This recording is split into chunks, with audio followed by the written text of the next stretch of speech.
So, we are here in fabulous Rosemont, Illinois for a flashback weekend with one of the most amazing film personalities from one of the most glorious eras of film, Miss Debbie Dutch. We love you, hon. I love you, hon. What I think is so fascinating about the era of film when you really came to blossom was that you were aware of the phenomenon. It seems like that you Scream Queens were aware that something special was happening. Is that correct? Yes. I mean, it just sort of happened so magically and so explosively that it was like mind-blowing, actually. And I can just remember the conventions and how when I was on the cover of Scream Queens Illustrated, they flew the magazine to the Roosevelt Hotel in New York by helicopter, and they were lined around the corner. To see you? Yeah. That's amazing. That's amazing.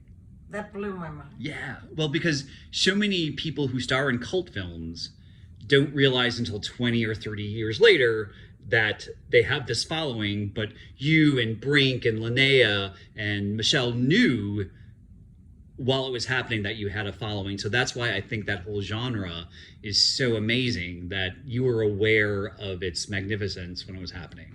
Oh, it was absolutely incredible. And I just loved every single second of it. That's awesome. That's awesome. It was just so exciting. And the most beautiful thing about it was the fans. Yeah. They're just so genuine and loving and appreciating of myself. Yeah. You know, everything about me, you know, and, you know, not just a sexy body or you know, pretty face. It was just like me. And that's what I really love, because I want to be able to give up my life and myself to make people happy. And they saw your true essence. They saw your humor and your sparkling personality, and they really connected with that. It's amazing. One of your biggest films, I think, is big and well known because it was played on USA Up All Night with Rhonda Shear so many times, and that's Sorority Girls and the Creature from Hell. And I knew you were going to say that. It's late at night, so I was worried. I was like, am I going to say this correctly? And I think I did. We should give that note there that it is 3:30 a.m. in the morning. Mm-hmm. After Zombie Fest or Flashback Weekend, whatever you want to call it. And, of course, I'm a party girl. You're a party girl, looking like the world. Happy, happy day, because your buddy's gay. And that's another thing I loved about being a Scream Queen. Wherever I went, there's always a fabulous party. Like tonight. Yeah. So, Sorority Girls...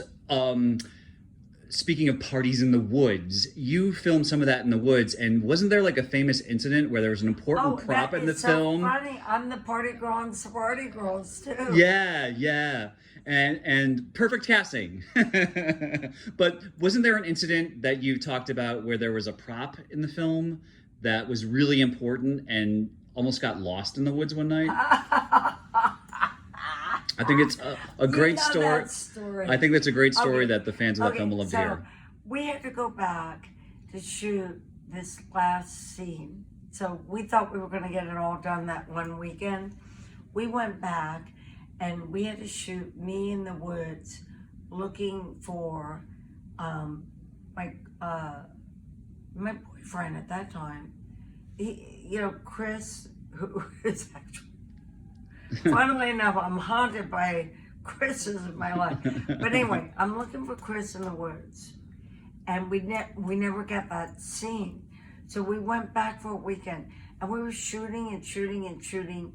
And so we finally get the woods scene when I'm looking for Chris. And I'm going through the woods. Chris, where are you? Because at that point, the monster had killed everybody's starting to disappear, all the kids and everything. and I'm like one of the last ones left. I'm Marianne. So one of the guys who is a really good friend of mine, who plays the hunting guy, the fishing guy, who is a really close friend of mine, Win, he had disappeared. So I'm going through the woods looking for Chris, and I tripped over Wynn's head. Evidently, he got decapitated, and By the creature from hell. so it was a prosthetic head. I'm going through the woods. I'm running, Chris, and I trip over the head. But it's a fake head, a prosthetic head. And I trip over the head, and the director says, "Pick up the head, Debbie. Pick up the head." I thought he said, "Kick the head." So I trip over the head. I get up and I kick the head because we have been shooting all night long, and the sun is coming up. And this was the absolute last day we could finish up the film. Yeah. And we had to get the scene. The sun's just about to. I kicked the head, and they said, "Cut, cut." I didn't say kick the head. Pick up the head. He should have enunciated. He should have made his words clearer. Well, it's a funny thing. That head went flying. So then they had to go find the head, bring it back, and then reshoot me tripping over the head. And then I go down the head instead of tripping over the head and then kicking it. I went down. We retook it, picked up, but I had Wynn's real head, the real Wynn. The character, the guy, and I go. Because he got decapitated. I said, "Oh, Wynn," and no, his real name's Wynn. I said, "Oh, you decapitated head," or something like that, right? Yeah. I don't remember my line, but I got Wynn's real head. I got the actor's real head. So they couldn't find the fake head. They had to use the real head. No, okay. they found it. They had to rush it because I had to trip over the head because for some reason they had to have the fake head. Okay. And then the close up Was of the real head. the real one. Well, that makes sense. Okay. Totally makes sense. Movie magic I know. in the making. Oh, it was so funny. Everybody cracked up. Even the director, they couldn't believe it. Listen, we gotta get the shot. And right when I have his head in my hands, the real head, the sun came up. Oh, so it was perfect. We got it. Perfect so timing. When you see the movie and me with the real head, just know I kicked the fake head. We brought it back, tripped over it because I can't trip over the real guy's head, right? Because it has to be like they show me. It has to be like a head. Yeah. Because he got decapitated by the monster. That's amazing. You worked with Len Lesser on that film. So Yes. what was amazing about this era too is these films would often cast like really well-known people to support the new upcomers, the starlets and things like that. So you worked with Len Lesser, you worked with Telly Savalas, you worked with some amazing people in these films. So did you remember having conversations with Len on set? Oh yeah. Len was very what can I say, private. Mm-hmm. You know, because who did he work with? Clint Eastwood, or was it he worked in all the Clint. He worked it so but he often. was like a regular so with often. Clint Yeah. Eastwood. So he was a big time star at the time. Yeah. But I think it was kind of close, not close when he died, but he was a little on the grumpy side. Okay. Yeah, Len was a little, not grumpy, because he, Sorority Girls was like, it was a SAG movie, of course, but it was so low budget, and we were all kids, so we were cool about it, but, it was a tough shoot. Yeah, yeah. Very, very tough. Very tough. And the last shooting was freezing cold up there at Mount Baldy. And I'm running around in these little white shorts and this little sexy little T-shirt, Yeah. and you know, I braved it out. Yeah. You know, but I don't think Len was up to doing anything that wasn't like, where's my trailer? I want my, you know, the whole 9 yards. Interesting. But he was really cool. He was super cool. I mean, he was sort of like a daddy figure on the set. Yeah. Nice. You know, father figure. Nice. You know how to do everything. Yeah. Yeah. And he really kept us like on target. You know, keep it. You know, because it's so easy when you're up in Mount Baldy and you're got a low budget film for everything to go off schedule. Yeah. Interesting. You worked with Jim Wynorski a lot, Fred Olen Ray a lot. I mentioned Telly Savalas earlier, and you worked with him in Fred Olen Ray's Mind Twister. Can you? Yeah, I went back.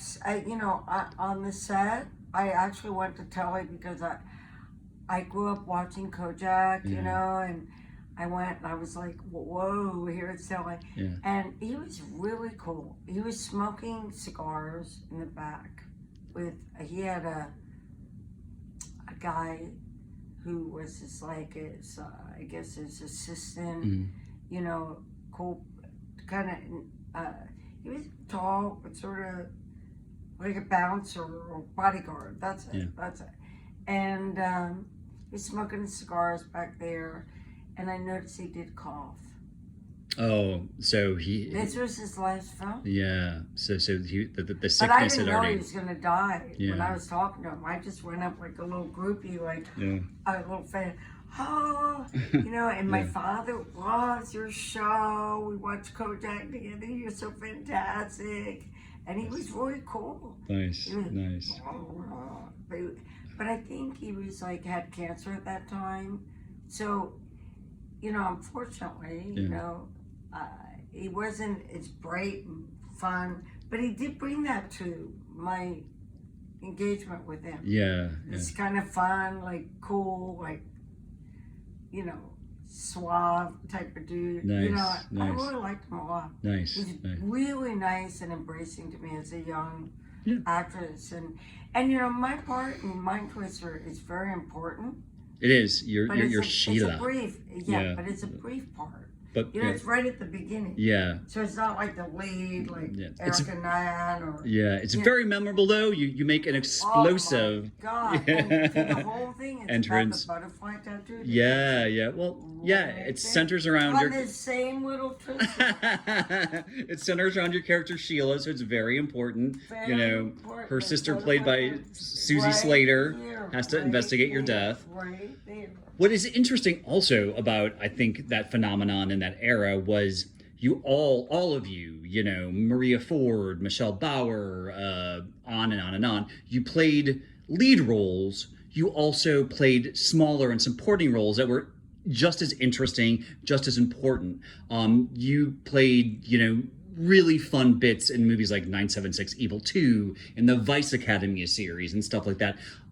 Do you have a special something that you use to bring the zest and the life to those smaller roles? You know, do you just attack them like a method actress, or do you just rely on your own personality? Because you're very memorable in everything you do. A lot of Really? fun personality, you know. I'm flattered. Yeah. Because, you know, I put my heart and soul in every single role I ever play.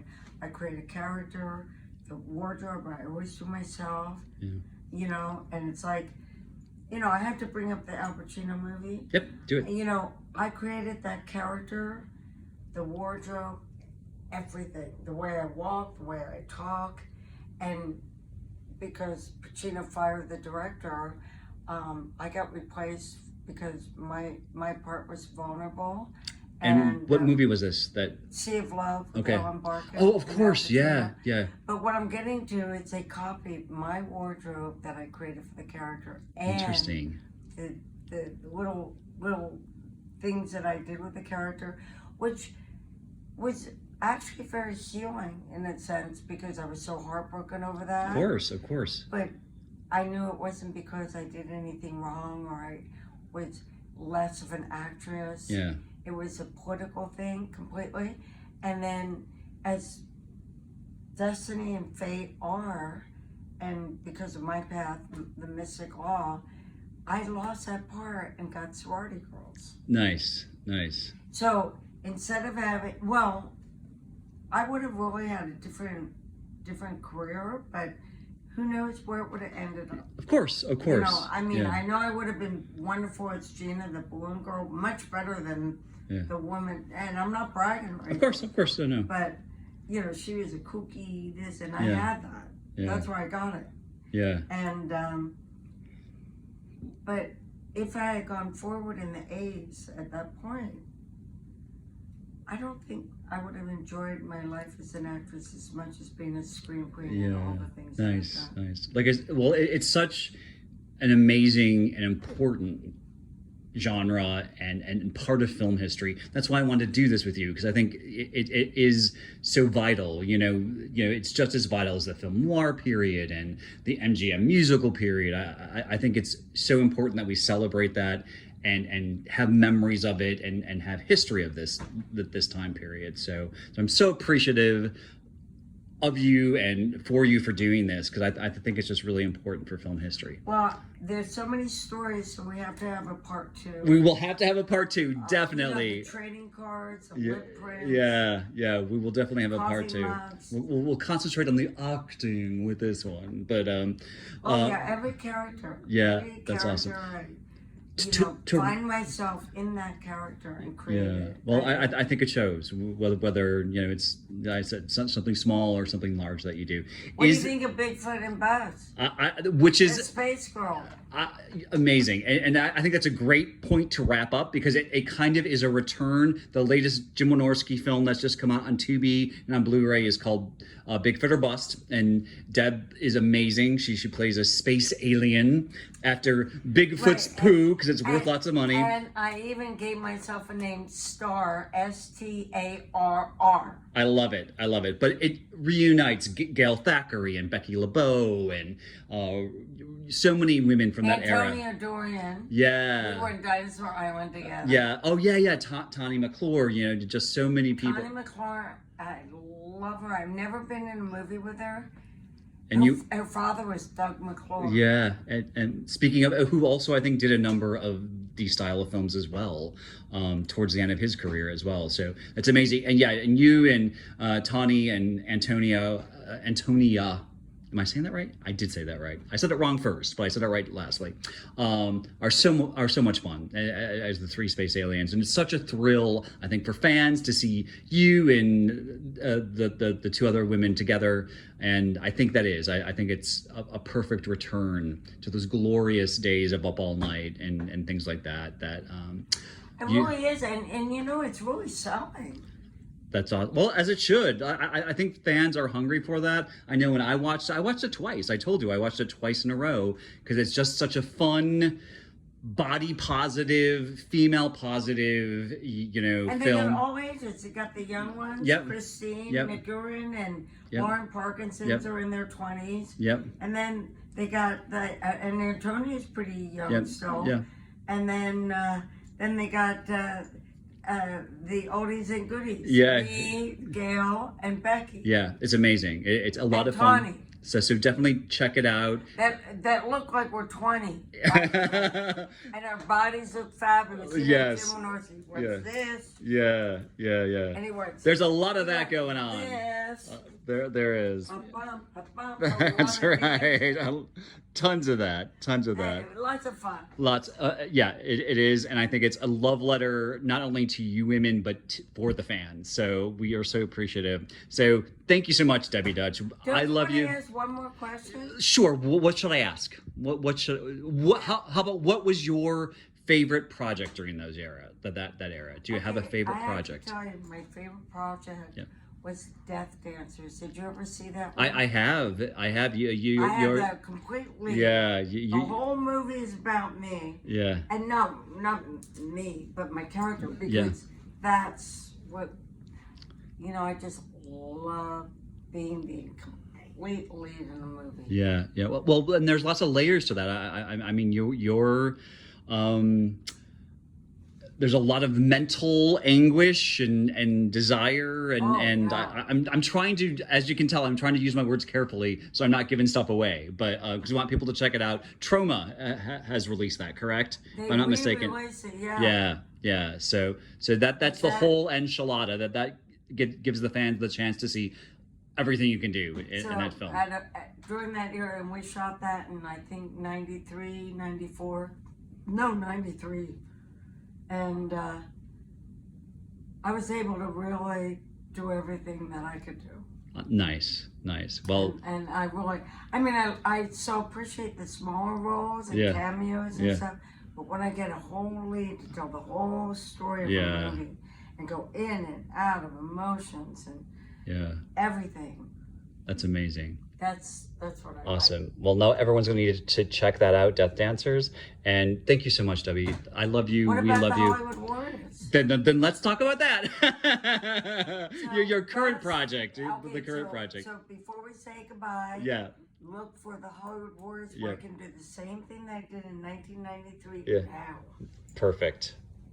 Love it. And it's another role model, female empowering part. You know, it's a Wonder Woman character for the ages. So, and you perfectly embody that. You know, as you said, you're still doing now what you were doing in the early 90s, only better, right? Yeah, we just have to keep moving forward. That's right. All right.